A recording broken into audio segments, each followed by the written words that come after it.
মিথুন ভাই যেটা বললো যে দেখেন আমরা তো ক্রিকেট প্লেয়ার, আমাদের কাজ হলো মাঠে পারফর্ম করা, ভালো খেলা, এবং যে অর্গানাইজ যারা আছে আমরা সবসময় যেটা বলি ক্রিকেট বোর্ড আমাদের গার্জিয়ান, এবং সবসময় অবশ্যই আমরা এখন ন্যাশনাল টিমে খেলছি, অবশ্যই আমরা কন্ট্রাকচুয়াল প্লেয়ার, এবং শুধু আমরা না, এখানে যারা আছে সবাই কিন্তু ক্রিকেট বোর্ডেরই প্লেয়ার এবং তারা কিন্তু ক্রিকেট বোর্ডেরই কন্ট্রাকচুয়াল। হয়তো আমি ন্যাশনাল টিমে খেলছি, আমি ন্যাশনাল টিমের কন্ট্যাক্টে আছি, মিথুন ভাই হয়তো ফার্স্ট ক্লাস খেলছে, ফার্স্ট ক্লাসের কন্ট্যাক্টে আছে, বাট সবাই কিন্তু ক্রিকেট বোর্ডের আন্ডারই আছে।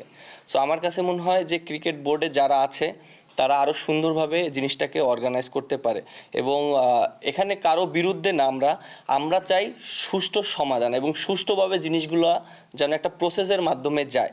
সো দিন শেষে যদি প্রসেসের মাধ্যমে সব কিছু হয় তখন আমাদের জন্যই ভালো হবে, অ্যাজ এ ক্রিকেটার আমাদের জন্য ভালো হবে, আমাদের দেশের জন্য ভালো হবে, এবং একটা স্ট্রাকচারও ভালো তৈরি হবে।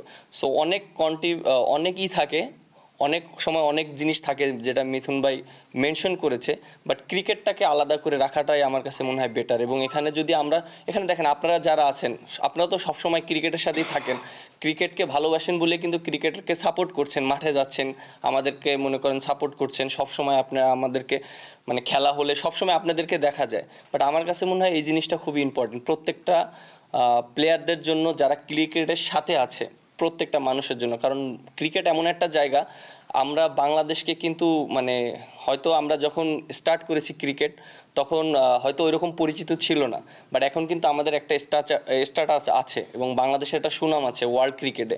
সো এই জিনিসটাকে আমার কাছে মনে হয় আরও উপরে নিয়ে যাওয়ার জন্য এটা আমাদের সবারই দায়িত্ব যে সুন্দরভাবে জিনিসটাকে পরিচালনা করা।